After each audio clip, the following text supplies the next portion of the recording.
জীবনে এমন কি আছে যা আপনাকে অজান্তে শিখরে পৌঁছে দিতে পারে বা আপনার পতনও ঘটাতে পারে? সঙ্গতি। যদি আপনি কোনো শ্রেষ্ঠ ব্যক্তির সঙ্গ লাভ করেন, তাহলে তার শুভ চিন্তা, তার গুণ, তার স্বভাব আপনার মধ্যে চলে আসবে। আপনি আরো শ্রেষ্ঠ হয়ে উঠবেন।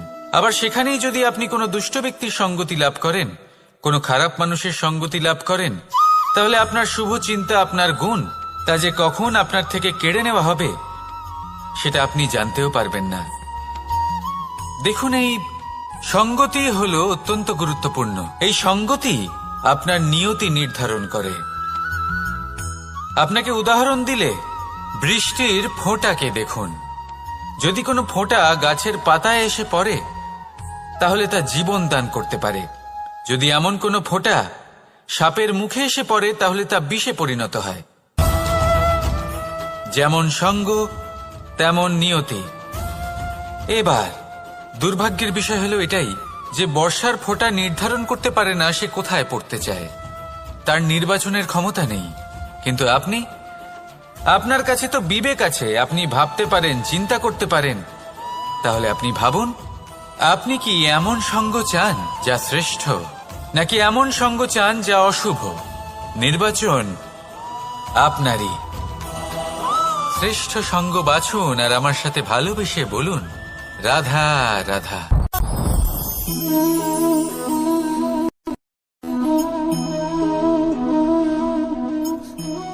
মুক্ত।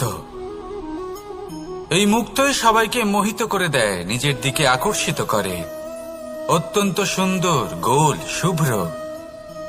মুক্ত দ্বারা নির্মিত আভূষণ, তা হয়তো সে মুকুটই হোক বা কোনো স্ত্রীর অলংকার, তাকে আরো সুন্দর করে তোলে, তাকে আরো সুন্দর দেখতে লাগে। এবার এই মুক্তকে এত সুন্দর দেখার জন্য কত কষ্ট সহ্য করতে হয় তা কি কখনো আপনি ভেবেছেন? এই মুক্ত ঝিনুক থেকে বের করা হয়। ঝিনুক, যা কিনা সমুদ্রের তলদেশে থাকে। ওকে কত কষ্ট সহ্য করতে হয়, জলের চাপ সহ্য করতে হয়, সমুদ্রের স্রোত সহ্য করতে হয়। এই ঝিনুককে এত কষ্ট সহ্য করতে হয়, এই মুক্তকে এত কষ্ট সহ্য করতে হয়, তারপরে এর রূপ এত সুন্দর হয়। যদি আপনিও আপনার পরিশ্রমের সৌন্দর্য, নিজের পরাক্রমের সৌন্দর্য এই সংসারে প্রকাশিত করতে চান, তাহলে আপনাকেও কষ্ট সহ্য করতেই হবে। তাই জীবনে যখনই সংকট আসবে, বিপদ আসবে, সমস্যা আসবে, তখন একে সুযোগ হিসেবে গ্রহণ করুন। কারণ এই বিপদের সাথেই লড়াই করে আপনি মুক্তর মতোই পরিশুদ্ধ হয়ে উঠবেন। তাহলে আসুন আর আমার সাথে ভালোবেসে বলুন, রাধা রাধা। কথায় আছে যে দৃষ্টি অত্যন্ত কঠোর হয়, অত্যন্ত শক্তিশালীও হয়। কথায় আছে যে কারোর উপর যদি কুদৃষ্টি পড়ে, তাহলে তার বিনাশ কেউ আটকাতে পারে না। এই যে কুদৃষ্টি, এর উপাচারও আমাদের কাছে রয়েছে। যখন আমরা বাড়ি নির্মাণ করি, তখন একটা কালো মুখোশ লাগাই, যাকে রক্ষা কবচ মনে করা হয়, কুদৃষ্টি থেকে বাঁচার জন্য। যখনই কোনো বাচ্চা বাইরে যায়, তখন তার মাথায় আমরা একটা কাজলের টিপ পরিয়ে দিই, কুদৃষ্টি থেকে বাঁচার জন্য। অর্থাৎ এই সংসারে কুদৃষ্টি থেকে বাঁচার উপাচার রয়েছে। উপাচার যদি কিছু না থেকে থাকে, তাহলে তা হলো দৃষ্টিভঙ্গির। যদি আপনার দৃষ্টিভঙ্গি অনুচিত হয়, তাহলে আপনার পতন কেউ আটকাতে পারবে না। না পারবে কালো মুখোশ, না কালো টিপ, না স্বয়ং ঈশ্বর। সেই জন্য নিজের দৃষ্টিভঙ্গি শুভ করে তুলুন, সবকিছু শুভই হবে। আসুন আমার সাথে ভালোবেসে বলুন, রাধা রাধা। আমাদের জীবনে অত্যন্ত গুরুত্বপূর্ণ একটা আশা বসবাস করে, বিশ্বাসের রূপে। বিশ্বাস যা আমরা ঈশ্বরের ওপর করি, ভাগ্য, প্রারব্ধের ওপর করি, নিয়তির ওপর করি। যখনই ভালো কিছু হয় আমরা বলি এ হলো ঈশ্বরের দয়া। যখন খারাপ কিছু হয় আমরা বলি এ হলো ঈশ্বরের মায়া। কখনো ঈশ্বর বা ভাগ্য বা প্রারব্ধ বা নিয়তি, আপনি নিজে কোথায় তা কখনো ভেবেছেন? আপনি বিশ্বাস করছেন ঈশ্বরের উপর, প্রারব্ধের উপর, কখনো নিজের উপর করেছেন? আমি আপনাকে একটা সহজ কথা বলি, যদি আপনি ঈশ্বরের উপর বিশ্বাস রাখেন, শুধুই ঈশ্বরের উপর বিশ্বাস, তাহলে আপনি সেটাই পাবেন যেটা আপনার ভাগ্যে লেখা রয়েছে। কিন্তু যদি আপনি নিজের উপর বিশ্বাস রাখেন, আত্মবিশ্বাস রাখতে শেখেন, তাহলে ঈশ্বর আর নিয়তি দুজনে মিলে আপনার ভাগ্যে সেটাই লিখবে যা আপনি চাইছেন। তাই মনে রাখবেন, সাফল্যের পথ হলো এই বিশ্বাস।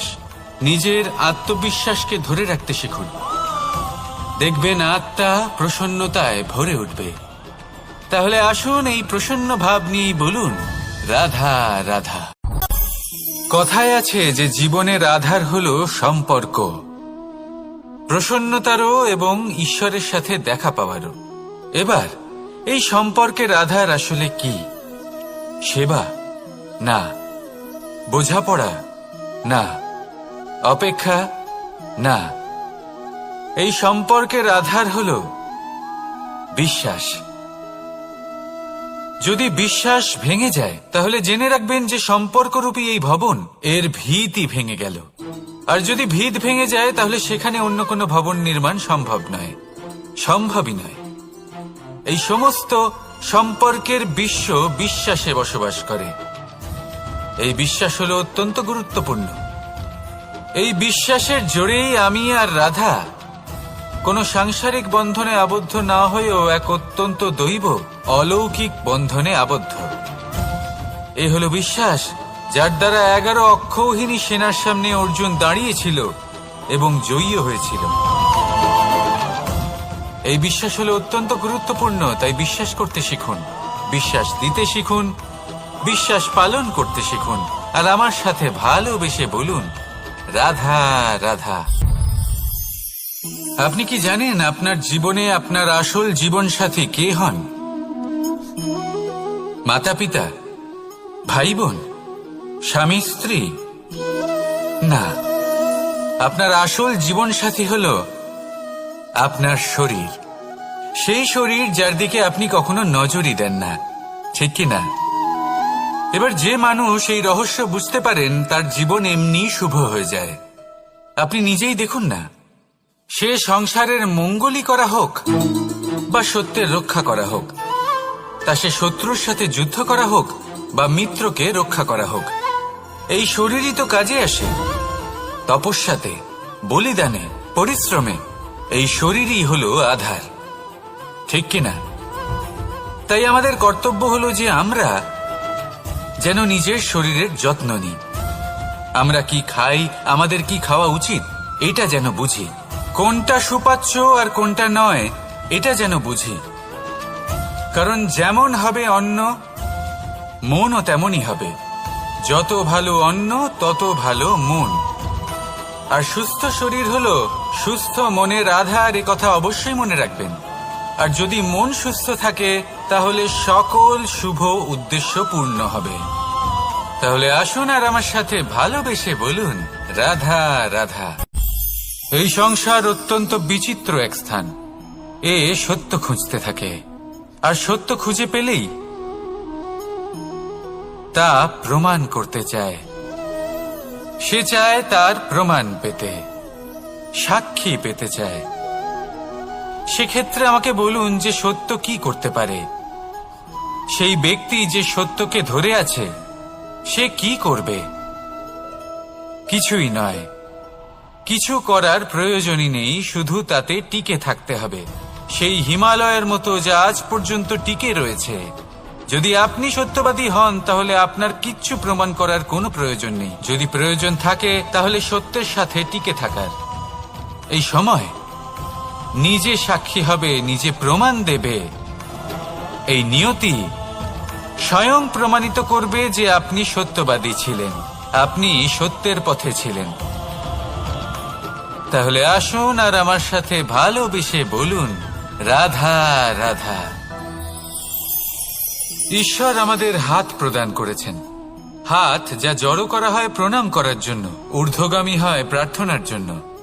এই হাত যার দ্বারা আমরা খাবার খাই, ফসল উৎপাদন করি। কিন্তু এই হাতের দ্বারা সবথেকে শ্রেষ্ঠ কাজ কি হতে পারে? সেবা। আগে হ্যাঁ, সেই হাত যা সামনে এগিয়ে আসে সেবা করার জন্য, যে সেবা করে তাদের যারা দুঃখে থাকেন, নিরাশ হয়ে থাকেন, যারা সেবা করেন তাদের যারা কিনা দরিদ্র, সেই হাত হলো সব থেকে অধিক মহান। ঈশ্বরকে দীনবন্ধু বলা হয়ে থাকে, কারণ যারা দুঃখী হন, নিরাশ হন, দরিদ্র হন, ঈশ্বর তাদের সাহায্য করেন, তাদের সহায়ক হন, তাদের মধ্যে ঈশ্বর বাস করেন।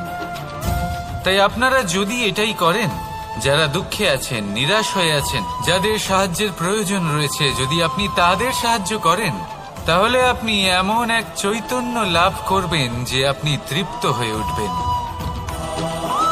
তাহলে সবার সেবা করুন আর আমার সাথে ভালোবেসে বলুন, রাধা রাধা। ভয়। জীবনে আমরা কোন কোন বিষয়ে ভয় পাই? কোনো মানুষকে হারানোর ভয়, কোনো মানুষ, কোনো সম্পর্ককে হারানোর ভয়, অর্থহানির ভয়, সময়হানির ভয়। এবার বিষয়টা হলো,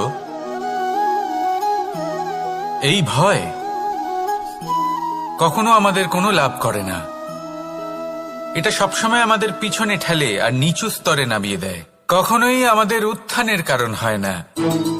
তাই জীবনে যদি কোনো ভয়ের কারণ থাকতেই হয়, তা শুধুই এটা যে মানুষের কথা ভাবতে ভাবতে, সম্পর্কগুলিকে হারানোর ভয়, মানুষকে হারানোর ভয়, সবার মন রাখতে রাখতে আপনি যেন নিজেকে, নিজের ভাবনা চিন্তাকে না হারিয়ে ফেলেন। যদি এরকম হয়, যদি সকলের মন রাখতে রাখতে আপনি নিজেই নিজেকে হারিয়ে ফেলেন, নিজের ভাবনা, নিজের লক্ষ্য, নিজের মন্তব্যকে হারিয়ে ফেলেন, তাহলে সংসারে যতই যাই হয়ে যাক না কেন, প্রসন্নতা লাভ করবেন না। তাই রক্ষা তাকেই করুন যে আপনাকে রক্ষা করে, আপনার মানসিকতা, আপনার ব্যক্তিত্ব, আপনার লক্ষ্যকে রক্ষা করে। আর যদি কোনো বিষয় ভীত হতে হয়, তবে আপনি যেন নিজের উদ্দেশ্যের থেকে দূরে না চলে যান। তাহলে আসুন আর আমার সাথে ভালোবেসে বলুন, রাধা রাধা। সময় একটু একটু করে কেটে যায়, একটু একটু করে নিকটে আসে। খুব অদ্ভুত ব্যাপার। এই সময় প্রতিকূল হলেও একটু একটু করে কেটে যায়। এই সময় যদি ভালো হয়, তাহলে একটু একটু করে নিকটে আসে। অনুচিত তখনই হয় যখন আমরা নিজেদের অসফলতার জন্য সময়কে দোষ দিই, কিন্তু আসলে তেমনটা হয় না। আপনার পরিশ্রম আর প্রয়াস দ্বারাই আপনি সাফল্য লাভ করবেন, সময়ের দ্বারা নয়। যদি এই সাফল্য একটা সুন্দর ভবন হয়, তাহলে সময় হলো তার দেওয়ালের রং, যা সময়ের সাথে বদলাবে, সময়ের সাথে ফিকেও হয়ে যাবে। কিন্তু সাফল্যের এই ভবন আপনাকেই নির্মাণ করতে হবে, আপনার পরিশ্রমের ইট দ্বারা এবং প্রয়াসের চুনসুরকি দ্বারা। তাই পরিশ্রম আর প্রয়াস করতে থাকুন, সাফল্য আপনি অবশ্যই পাবেন। সময় যদি আজ ভালো না হয়, তাহলে কাল অবশ্যই হবে। প্রয়াস করতে থাকুন আর আমার সাথে ভালোবেসে বলুন, রাধা রাধা।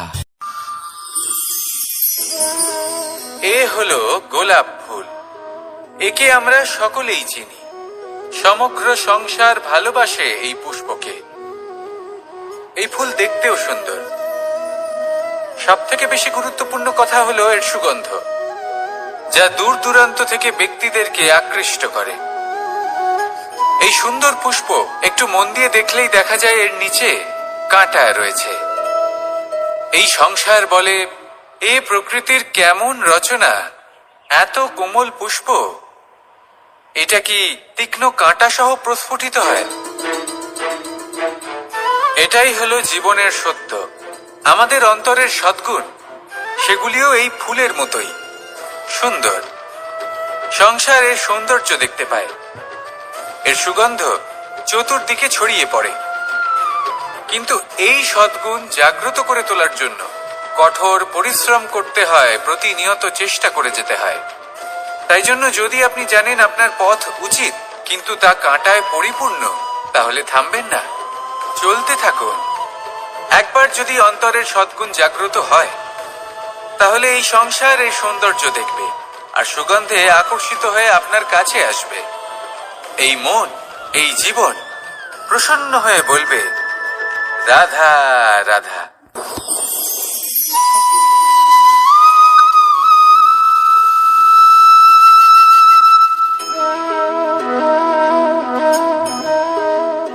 মোহনের বাঁশির এই সুর, এই সঙ্গীত কার না পছন্দ হয়? সবারই খুব ভালো লাগে। এবার এই সুর আসে কোথা থেকে? কেউ বলবেন কৃষ্ণের হৃদয় থেকে। সত্য কথা, এই সুর হৃদয় থেকে নির্গত হয় এবং প্রকট হয় এই বাঁশি থেকে। এই বাঁশিটাকে দেখুন, এই ছিদ্রগুলি দেখুন, প্রত্যেকটা সুর থেকে নিজস্ব একটা স্বর নির্গত হয়। এবার যে ব্যক্তি এই সমস্ত সুর এবং স্বর বুঝতে পারেন, এতে নিপুণ, তিনি এই বাঁশির দ্বারা যে সুর নির্গত করবেন তা তো মধুর অবশ্যই হবে। এবার জীবনের সাথেও কিছুটা এরকমই ঘটে। জীবনের কিছু নীতি থাকে, অর্থ, কুটুম্ব এবং আধ্যাত্মিক। যদি জীবনের প্রত্যেকটা মুহূর্ত সুখময় হয় এরকম আপনি চান, তাহলে এই তিনটি নীতিতে আপনাকে নিপুণ হতে হবে। কোনো একটি বিশেষ নীতির প্রতি যদি আপনি বেশি ঝুঁকে পড়েন, তাহলে বাকি দুই নীতি থেকে যা সুখ লাভ করা সম্ভব তা পারবেন না।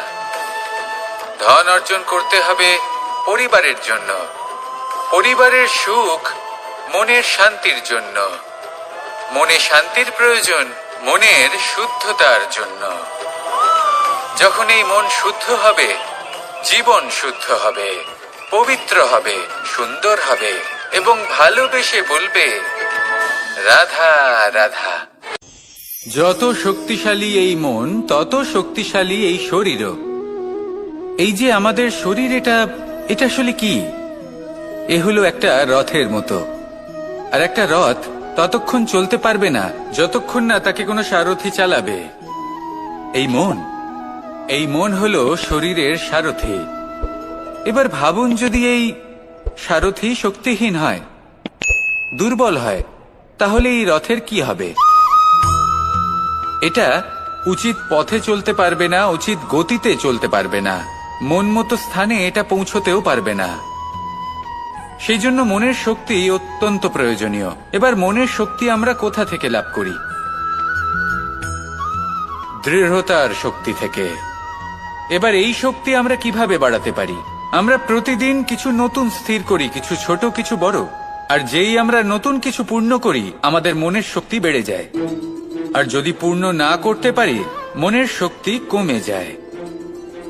একটা দেওয়ালের মতো ছোট ছোট ছোট ছোট শিলা আমরা একটার পর একটা স্থাপন করে একটা দেওয়াল তৈরি করি।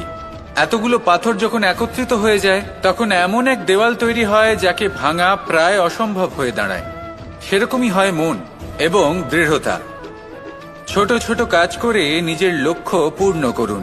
এই লক্ষ্য যদি পূর্ণ হয়, তবে মনের শক্তি বাড়বে। কিছুটা এইভাবে যে যত বড়ই বিপদ আসুক না কেন, সেই বিপদ নিজে হার মেনে নেবে, কিন্তু আপনার মন ততটাই শক্তিশালী থাকবে। তাই মনের শক্তি বাড়াতে থাকুন, যাতে আপনি উচিত পথে চলতে পারেন, উচিত গতিতে চলেন আর মনোবাঞ্ছিত স্থানে পৌঁছতে পারেন। তবেই এই মন প্রসন্ন হয়ে বলবে, রাধা রাধা। ওমা, এ কি? আমি কখন থেকে এখানে অপেক্ষা করছি, হাত পেতে দাঁড়িয়ে রয়েছি যাতে একটা ফল আমার হাতে এসে পড়ে এবং সেটা আমি খেতে পারি। কখন থেকে অপেক্ষা করছি, কিন্তু সেটা হচ্ছেই না। এবার আপনি বলবেন যে এসব কি বলছি, এ কি অদ্ভুত কথা বলছি।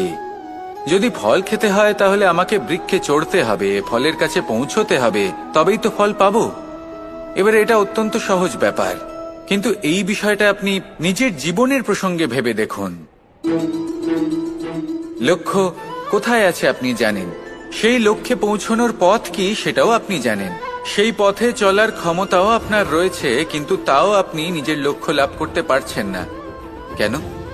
কারণ আপনি অপেক্ষা করছেন যে লক্ষ্য আপনার সামনে চলে আসবে, কিন্তু তা হয় না। লক্ষ্য সে যাই হোক না কেন, ধন হোক, প্রেম হোক, কোনো সম্মান হোক বা মোক্ষ হোক, যদি আপনি তার দিকে অগ্রসর না হন, তাহলে ফল প্রাপ্তি অসম্ভব ব্যাপার। তা কোনোদিনই হবে না। সেই জন্য আপনার চোখের সামনে আপনি যদি নিজের লক্ষ্যকে দেখতে পান, তাহলে উঠুন এবং সেই দিকে অগ্রসর হতে শুরু করুন। নিজের অন্তরের সকল অশুভ গুণ দূর করুন, অলসতা ত্যাগ করুন, অজ্ঞানতা ত্যাগ করে দিন এবং চলতে থাকুন। অবশ্যই মনোবাঞ্ছিত ফল লাভ করতে পারবেন। মনে রাখবেন, চলতে থাকলে তবেই লক্ষ্য প্রাপ্তি হবে। অপেক্ষার দ্বারা শুধুমাত্র মৃত্যু লাভ হবে। আসুন আমার সাথে ভালোবেসে বলুন, রাধা রাধা। প্রত্যেক প্রাণী ভালোভাবে জীবন যাপন করতে চান, এটা তাদের স্বভাবে আছে এবং ভাবাটা অনুচিত নয়। কিন্তু একটা ভালো জীবনের গুরুত্বপূর্ণ অংশ কোনটা? বসবাসের স্থান, সেই স্থান যেখানে আমরা জীবন অতিবাহিত করি। এবার মানুষ ভাবতে পারেন যে একটা ভালো বাসস্থানের অর্থ কি? সেই স্থান যেখানে সহজে জল পাওয়া যায়, যেখানে শুদ্ধ বায়ু পাওয়া যায়, যেখানে আনাজ উৎপন্ন হয়। এটা জীবনযাপনের জন্য পর্যাপ্ত বটে, কিন্তু ভালো জীবনযাপনের জন্য আরো একটা কথা আপনাকে বুঝতে হবে। সাধু, জ্ঞানী, পণ্ডিত ব্যক্তি, এই সকল মহাপুরুষ, এনাদের যে বাসস্থান তা অত্যন্ত বিশেষ হয়। এখানে এক ধরনের বিশেষ ইতিবাচক শক্তি থাকে, এমন একটা স্থান যেখানে দেবতারাও বিচরণ করেন। জীবন আমরা সবাই যাপন করি, কিন্তু জীবনের উদ্দেশ্য শুধুমাত্র জীবন যাপন করা নয়। জীবনের উদ্দেশ্য হল মুক্তি লাভ করা। আর এই সকল সাধু, জ্ঞানী, পণ্ডিত ব্যক্তি, এই সকল মহাপুরুষ আপনাকে মুক্তির পথে নিয়ে যেতে পারেন। কারণ এরা হলেন সেই মহাপুরুষ যারা নিজেদের অন্তরের বিকার, অহংকার, ক্রোধ, বিদ্বেষ, এই সকল দোষগুলিকে ত্যাগ করেছেন, এদের উপর বিজয় লাভ করেছেন। এমনই একজন ব্যক্তি আপনাকে মুক্তির পথে নিয়ে যেতে পারে। প্রয়োজন হলো শুধুই এনাদের চিনতে পারা, এদের কথা বুঝতে পারা এবং এদের দেখানো পথে চলা। যদি আপনি এটা করতে পারেন, তাহলে এই মন প্রফুল্ল হয়ে বলবে, রাধা রাধা। কখনো কোনো বাগানের কোনো বৃক্ষকে দেখেছেন যেখানে সুগন্ধি ফুল থাকে, রসালো ফল থাকে? তখন মন প্রফুল্ল হয়ে ওঠে, মন থেকে সেই বৃক্ষের প্রতি ভালোবাসা জন্মায়। কিন্তু যিনি বাগানের মালিক, শুধুমাত্র তিনিই জানেন যে কিভাবে এই বৃক্ষকে আগলে রাখতে হয়, কিভাবে তার পরিচর্যা করলে এতে সুন্দর সুগন্ধি ফুল হবে, রসালো ফল হবে। কখনো কখনো প্রয়োজনের থেকে বেশি রোদ পেলে এই বৃক্ষগুলি শুকিয়ে যায়, প্রয়োজনের থেকে কম রোদ পেলেও এই বৃক্ষ কিন্তু শুকিয়ে যায়। প্রয়োজনের থেকে কম জল যদি পায়, এই বৃক্ষ শুকিয়ে যেতে পারে। প্রয়োজনের থেকে অতিরিক্ত জল যদি পায়, তখনও এই বৃক্ষের শিকড়গুলি নষ্ট হয়ে যেতে পারে। এবার এটাই কিন্তু আমাদের সংসারের সাথেও হয়।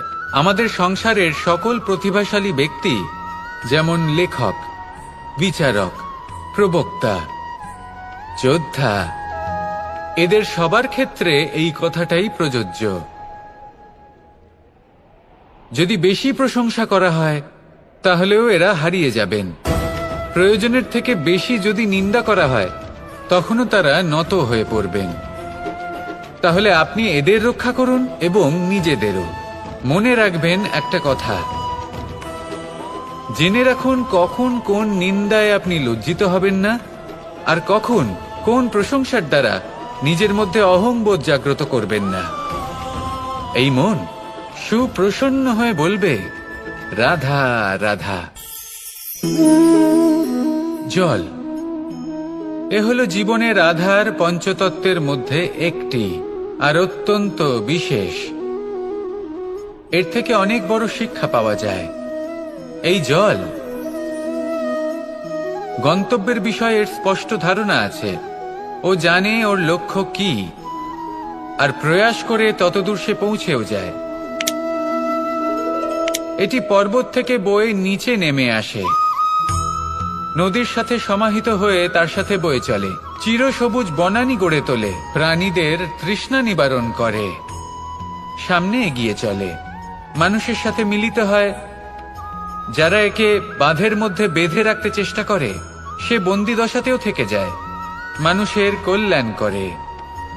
তারপর বাঁধ থেকে মুক্তি পেয়ে এগিয়ে চলে, কোথাও ধাক্কা খায়, কোথাও বাধা পড়ে, কোথাও যদি পথ খুঁজে না পায় তাহলে পথ খুঁজেই নেয়, আর যেখানে পথ থাকে না সেখানে পথ বানিয়ে নেয়, আর শেষ পর্যন্ত নিজের লক্ষ্যে পৌঁছেই যায়, অর্থাৎ সমুদ্রে গিয়ে সমাহিত হয়ে যায়। আমাদেরও কিছুটা এরকমই হয়ে উঠতে হবে। যেখানেই যাবেন সকলের কল্যাণ করুন, সামনে এগোন। আপনি কোথাও পড়ে গেলে, ধাক্কা খেলে আঘাত লাগবেই, উত্থান পতন লেগেই থাকে। সামনে এগোতে থাকুন। কোথাও পথ না পেলে তা খুঁজে নিন, কোথাও পথ না থাকলে তা বানিয়ে নিন। নিজের গন্তব্যের কথা সব সময় মনে রাখুন। শেষ পর্যন্ত নিজের মোক্ষ লাভ আপনি অবশ্যই করবেন। আর আমার সাথে ভালোবেসে বলুন, রাধা রাধা। জীবনের প্রত্যেক মুহূর্ত আমাদের কিছু না কিছু শিক্ষা দেয়, নির্ভর করছে আমাদের দৃষ্টিভঙ্গির ওপর। যেমন নদী হলো আমার অত্যন্ত প্রিয়। নদীতে ভ্রমণ করতে আমার খুব ভালো লাগে। কি বলেন? নদীতে সবসময় নতুন কিছু থাকে, ও পুরনো কিছুই নিয়ে বসে থাকে না। সব সময় প্রবাহমান, কখনো থামে না। ততক্ষণ থামে না যতক্ষণ না সাগরে গিয়ে সমাহিত হচ্ছে। ঠিক এইভাবেই আমাদেরও উচিত নিজের জীবন অতিবাহিত করা, নদীর মতো। প্রত্যেক মুহূর্ত নতুন, তাই সেইভাবেই জীবন যাপন করুন। পুরনো কিছুই একত্রিত করে রাখবেন না, বিগত স্মৃতির মাঝে নিজেকে হারিয়ে ফেলবেন না। এই যে বর্তমান, এই যে মুহূর্ত, সেটাই হলো সর্বশ্রেষ্ঠ। এর মাঝেই জীবন যাপন করুন। নদীর মতো প্রবাহমান হতে শিখুন। আপনি শিখে গেলে তাহলে মনে রাখবেন, আমার আপনার মাঝে বিচরণ করতে বড়ই ভালো লাগবে। যে ব্যক্তি আনন্দের সাথে জীবনের প্রত্যেকটা মুহূর্ত অতিবাহিত করে কোনো চিন্তা ছাড়াই, প্রবাহমান হয়, কখনোই থামে না, যতক্ষণ না মুক্তি লাভ করছেন, এমন ব্যক্তির মধ্যেই রাধাকৃষ্ণ বসবাস করেন। তাহলে আসুন আমার সাথে ভালোবেসে বলুন, রাধা রাধা। সূর্যের প্রকাশ অন্ধকারকে দূর করে দেওয়া সেই মহানায়ক। এই সূর্যের প্রকাশ যখন পৃথিবীতে এসে পৌঁছয়, কি হয়? এই পৃথিবী জেগে ওঠে, প্রত্যেক প্রাণী জেগে ওঠে, মানুষ জেগে ওঠে, নিজের কর্ম করেন, জীবন যাপন করেন। এই ঘুমের মৃতপ্রায় স্থিতি কাটিয়ে উঠে জীবন যাপন করতে শেখেন। এটাই হলো প্রভাব সূর্যের প্রকাশের। এবার এই প্রকাশ যে সূর্যের থেকে পাই, তিনি কি করেন? তিনি নিজেকে জ্বালান আমাদের জীবন প্রদান করার জন্য। প্রত্যেকটা মুহূর্ত তিনি তাপ সহ্য করেন, আমরা যাতে সেই প্রকাশ লাভ করি। এটাই হলো জীবনের সারমর্ম। যদি আপনিও এই সংসারে প্রকাশ ছড়িয়ে দিতে চান, তাহলে আপনাকেও তপ্ত হতে হবে, নিজে জ্বলতে হবে, সেই কর্ম করতে হবে যেটা কঠিন হতে পারে কিন্তু আসলে শ্রেষ্ঠ। তবেই এই সংসারের সেবা করতে পারবেন, সংসারকে পথ দেখাতে পারবেন। নিজের অন্তরের প্রকাশ জাগ্রত করুন, তবেই সেই সকল ব্যক্তি যারা পাপের অন্ধকারে নিমজ্জিত হয়ে আছেন, তারা জাগ্রত হবেন। সেই সকল ব্যক্তিকে জাগিয়ে তুলুন, প্রেরিত করে তুলুন সুখী হওয়ার জন্য যারা সুখী হতে পারছেন না। সেই সকলকে প্রেরিত করুন সাফল্য লাভের যারা সফল হতে পারছেন না। নিজের অন্তরের সূর্যকে জাগ্রত করুন, চারিদিকে শুধু প্রকাশই প্রকাশ হবে, জীবনই জীবন থাকবে, আনন্দই আনন্দ থাকবে, আর এই মন বারবার প্রসন্ন চিত্তে বলে উঠবে, রাধা রাধা। আজ আমরা দুই ধরনের ব্যক্তির বিষয়ে কথা বলবো। প্রথম জন হলেন যে প্রয়োজনের থেকে অনেক বেশি পরিমাণ ধন উপার্জন করে থাকেন। তার কাছে ততটা ধন থাকে যতটা তার প্রয়োজনও নেই, তারপরেও আরো ধন উপার্জন করতে চেষ্টা করতে থাকেন। সকল সম্ভব চেষ্টা করেন, সকল সম্ভব কর্ম করেন, তা সে উচিত কর্ম হোক বা অনুচিত, তাতে তাদের কিছুই যায় আসে না। তারা শুধুই এই সংসারের সকল সুখ ভোগ করতে চান, সকল স্বাচ্ছন্দ্য লাভ করতে চান। আজীবন তারা প্রচেষ্টাই করতে থাকেন। এবার এই করতে গিয়ে তারা ভারাক্রান্ত হয়ে সমস্যার সম্মুখীন হন। এনাদের সমগ্র জীবন এই চেষ্টাতেই চলে যায়, জীবন যাপন করার বদলে। অন্যদিকে আরেকজন ব্যক্তি যিনি জানেন তার প্রয়োজন কতটুকু, আর শুধুমাত্র সেই পরিমাণ ধন অর্জন করেন, তার থেকে বেশি একটুও নয়। উনি যদি দুবেলা খেতে পান মাথা গোজার ঠাঁই পেয়ে যান, সেটাই পর্যাপ্ত। তাতেই তিনি আনন্দে জীবন যাপন করেন। যে আপনি কখন আর কোথায় সন্তুষ্টি লাভ করবেন, কত কিছু লাভ করার পরে সন্তুষ্ট হবেন, এই উত্তর আপনি মন থেকে পাবেন। এই সমাজের চাহিদায় জড়িয়ে নিজেকে বিভ্রান্ত করবেন না। নিজের অন্তরের এই মিথ্যে অহংবোধকে প্রশ্রয় দিতে গিয়ে যদি আপনি এরকম প্রয়াস করতে থাকেন, তাহলে জীবনযাপন কখন করবেন? থেমে যান, শান্ত হয়ে যান, নিজের অন্তর মনে নিমজ্জিত হয়ে দেখুন যে সন্তুষ্টি কোথায়। এই সন্তুষ্টি লাভ করুন। এই মন প্রসন্ন হয়ে বলবে, রাধা রাধা। ক্ষমা একটা অত্যন্ত সুন্দর শব্দ, আমার খুব প্রিয় শব্দ। কিন্তু এই ক্ষমা কখন আর কিভাবে প্রয়োগ করতে হবে সেটা বোঝা প্রয়োজনীয়। এক, যদি আপনি কোনো অন্যায় করেন আর ক্ষমা না চান, ক্ষমা প্রার্থনা না করেন, ক্ষমা চাওয়া থেকে এড়িয়ে যান, তাহলে তাতে আপনারই ক্ষতি হবে। কিভাবে? ক্ষমা না চাইলে মনের মধ্যে অহংকার জাগ্রত হয়, আর অহংকার তো প্রকৃত অর্থে আমাদের ক্ষতিই করে। দুই, কেউ যদি অপরাধ করেন, আপনার থেকে ক্ষমা না চান, তাহলে তাকে ক্ষমা করবেন না। ক্ষমা হলো অত্যন্ত অমূল্য, আর না চাইতেই কাউকে ক্ষমা দান করা এটা উচিত নয়। তিন, যদি কেউ আপনার সাথে অনুচিত কিছু করেন, অপরাধ করেন, আর আপনার থেকে ক্ষমা চান, তাহলে তাকে ক্ষমা করে দিন। তাতে আপনার অন্তরের করুণাবোধ জাগ্রত হবে, প্রেম জাগ্রত হবে, আর তা আপনার জন্য শুভ হবে। চার, যদি আপনি নিজে কোনো অপরাধ করেন, তাহলে অবশ্যই ক্ষমা চাইবেন। তাতে আপনারই লাভ হবে। কিভাবে?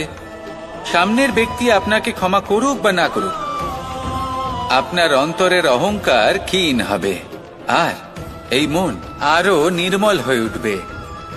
এই ক্ষমা অত্যন্ত অমূল্য, ভেবেচিন্তে একে ব্যবহার করুন, আর আমার সাথে ভালোবেসে বলুন, রাধা রাধা।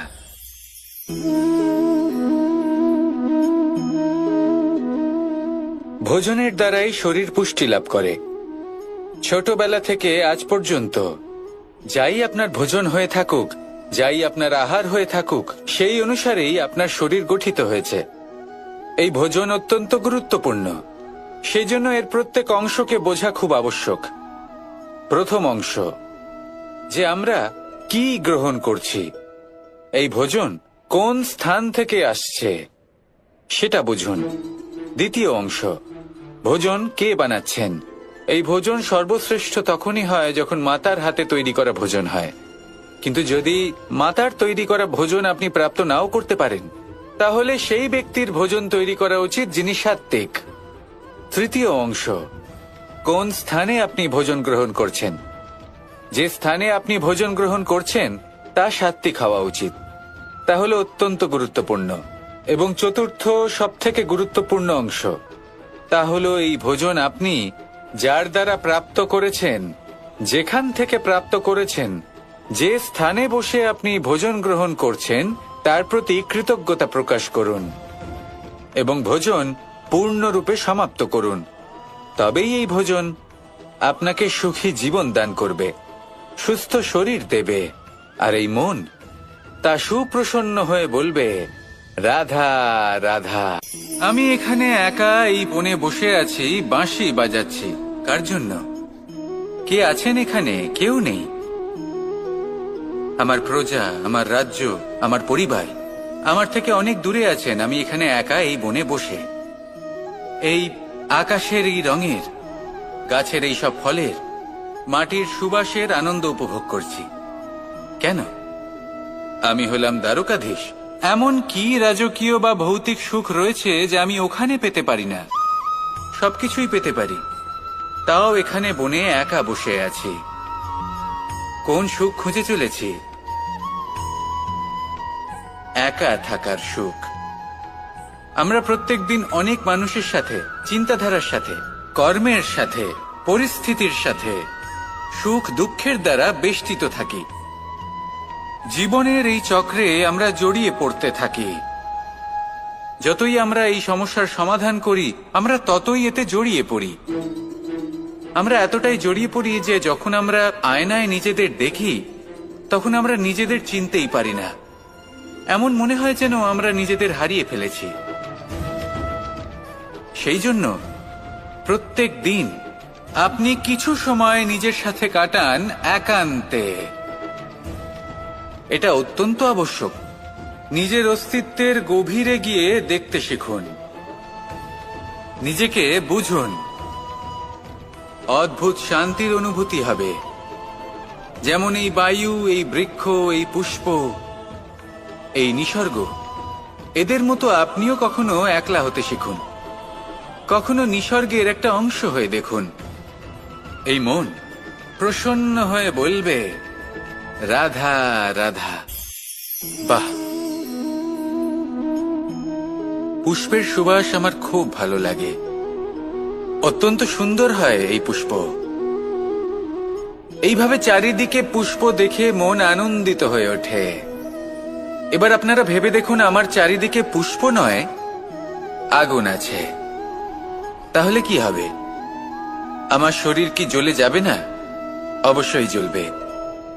শরীরকে কি আগুনের তাপ সহ্য করতে হবে না? অবশ্যই সহ্য করতে হবে। এটাই হলো প্রকৃতির নিয়ম। এই নিয়ম কিন্তু আমরা সবাই জানি, কিন্তু আমাদের মধ্যে বেশিরভাগ মানুষ এই বিভ্রান্তি নিয়ে বাঁচি যে এই যে প্রকৃতির নিয়ম, তা আমার ওপর প্রযোজ্য নয়। তা কিন্তু নয়। আমাদের চতুর্দিকে এই যে নিসর্গ রয়েছে, আমরা তার কতটা ক্ষতি করি সেটা একবার ভেবে দেখুন। আমরা বনাঞ্চল জ্বালিয়ে দিই, বায়ু দূষিত করি, জল দূষিত করি, প্রাণীদের হত্যা আমরা করি। কেন? এই নিসর্গ আমরা নষ্ট করি, যদিও আমরা জানি যে আমরাও হলাম এই নিসর্গেরই অংশ। এবার দেখুন, শরীরের কোনো অংশে যদি আগুন ধরান, আস্তে আস্তে সমস্ত শরীরও জ্বলে যাবে। সেইভাবেই নিসর্গ যদি নষ্ট হয়ে যায়, তাহলে মনুষ্য জাতিও নষ্ট হয়ে যাবে। তাই এই যে নিসর্গ আপনি দেখছেন, এই পুষ্প, এই বৃক্ষ, বায়ু, জল, এদের সকলকে রক্ষা করুন, নষ্ট নয়। মনে রাখবেন, যদি নিসর্গ থাকে মানুষ থাকবে, যদি নিসর্গ থাকে তাহলেই জীবন থাকবে। আসুন আমার সাথে ভালোবেসে বলুন, রাধা রাধা। এ হলো গোলাপ ফুল। একে আমরা সকলেই চিনি। সমগ্র সংসার ভালোবাসে এই পুষ্পকে। এই ফুল দেখতেও সুন্দর। সবথেকে বেশি গুরুত্বপূর্ণ কথা হলো এর সুগন্ধ, যা দূর দূরান্ত থেকে ব্যক্তিদেরকে আকৃষ্ট করে। এই সুন্দর পুষ্প একটু মন দিয়ে দেখলেই দেখা যায় এর নিচে কাঁটা রয়েছে। এই সংসার বলে, এ প্রকৃতির কেমন রচনা, এত কোমল পুষ্প, এটা কি তীক্ষ্ণ কাঁটা সহ প্রস্ফুটিত হয়? এটাই হলো জীবনের সত্য। আমাদের অন্তরের সদ্গুণ, সেগুলিও এই ফুলের মতোই সুন্দর। সংসার এর সৌন্দর্য দেখতে পায়, এর সুগন্ধ চতুর্দিকে ছড়িয়ে পড়ে। কিন্তু এই সদ্গুণ জাগ্রত করে তোলার জন্য কঠোর পরিশ্রম করতে হয়, প্রতিনিয়ত চেষ্টা করে যেতে হয়। তাই জন্য যদি আপনি জানেন আপনার পথ উচিত, কিন্তু তা কাঁটায় পরিপূর্ণ, তাহলে থামবেন না, চলতে থাকুন।